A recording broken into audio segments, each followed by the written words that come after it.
Can you beat Elden Ring at level 1? Well, the answer is obviously yes. People have been doing this challenge in all types of Souls games for years. You have people even completing the games with dance pads or rock hero guitars. These people are all phenomenal at this game, doing what the average player couldn't. But can the average player, someone like me, complete this game at level 1? Using every single different tactic, exploit and glitch at my disposal, could I do it? That's the question I wanted to answer, so let me walk you through my journey of completing Elden Ring at level 1. Before we continue though, I want to give a huge shout out to Iron Pineapple. He made such a phenomenal video on this.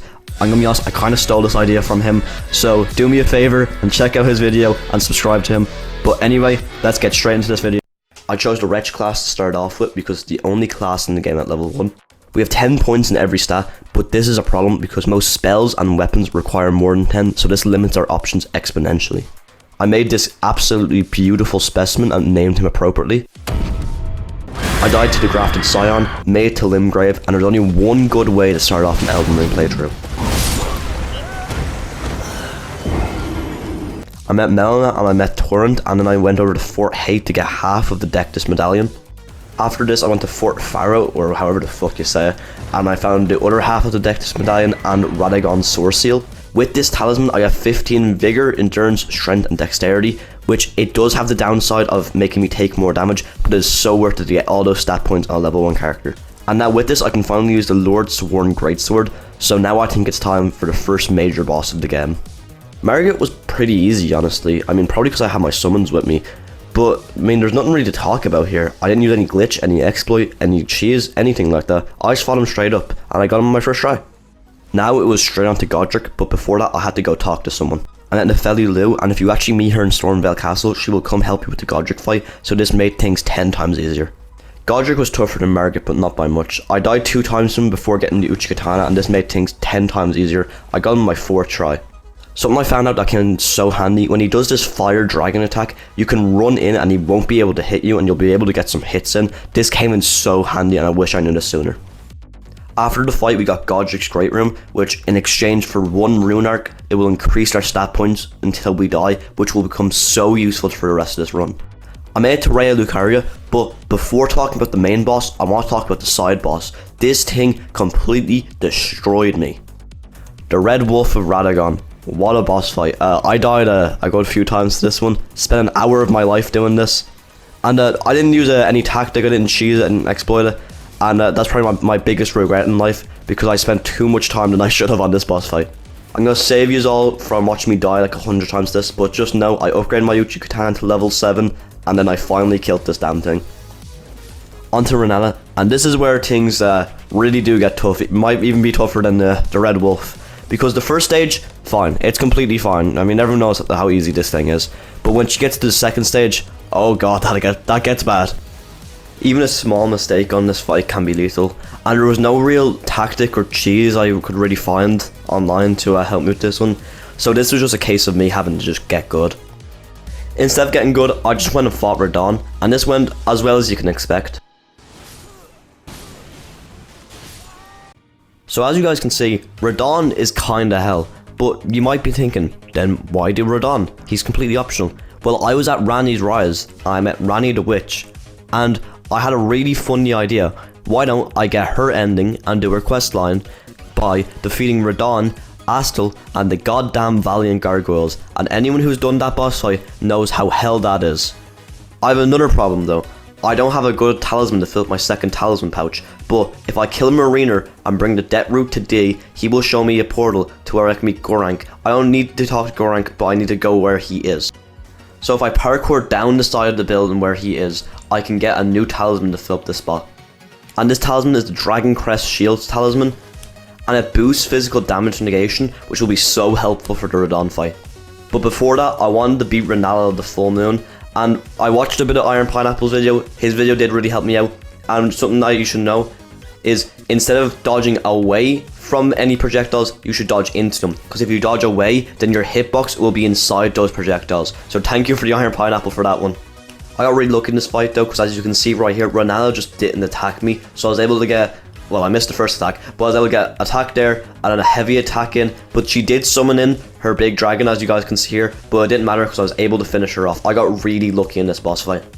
After that fight, I felt like I deserved a reward, so I gave Kill Me a little makeover. And here he is in all of his glory. This is the new and improved Kill Me. Now, with my new makeover, it is finally time to kill Radahn.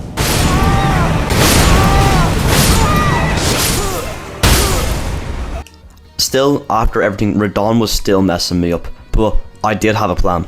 I found a video from a YouTuber called Toto Triceps, and there's a weapon called the Death Poker, and this thing destroys Radahn.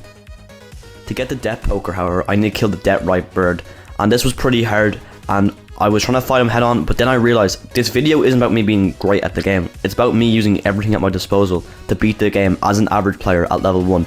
So I had a different approach instead. First I tried to shoot the bird, but before I could do any major damage, I'd either be out of arrows or the bird would jump up and kill me. But that doesn't mean I was going to give up. I had another tactic. If you go to this exact spot and you just stay here, it's not 100% of the time that this works, but sometimes the death bird will jump off and die. Now with the bird dead, you think I'd finally be able to use the Death Poker? No, it needs 17 dexterity, and with Radagon's Source Shield, I only have 50 in.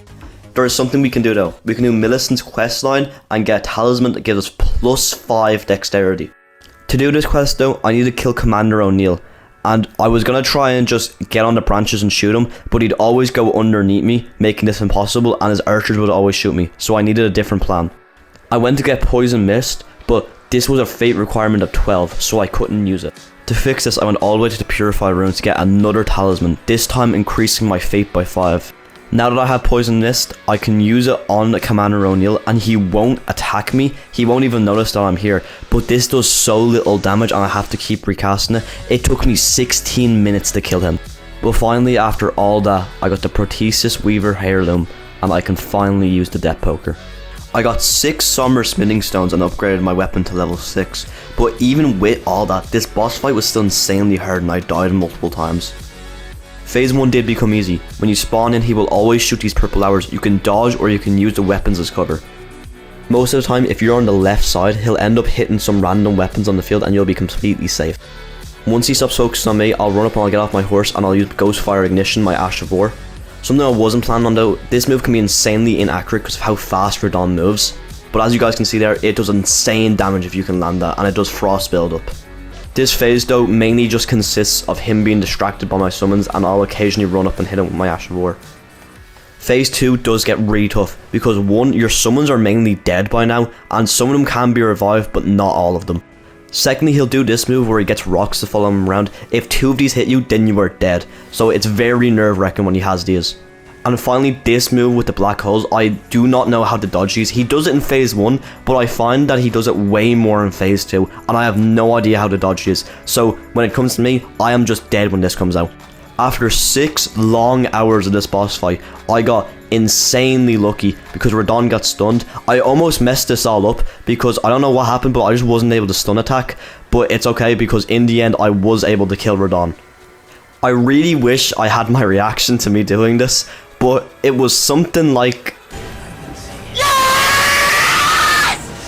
Yes! And with Radahn defeated, that marks the end of part 1 of completing Elden Ring at level 1. To anyone who's made it this far in the video, thank you so much for watching. Big shout out to Iron Pineapple and Toto Triceps. I'll try to get the next video out sometime soon. This was the most fun I've ever had making a video. And I'll see you guys in the next one. See ya.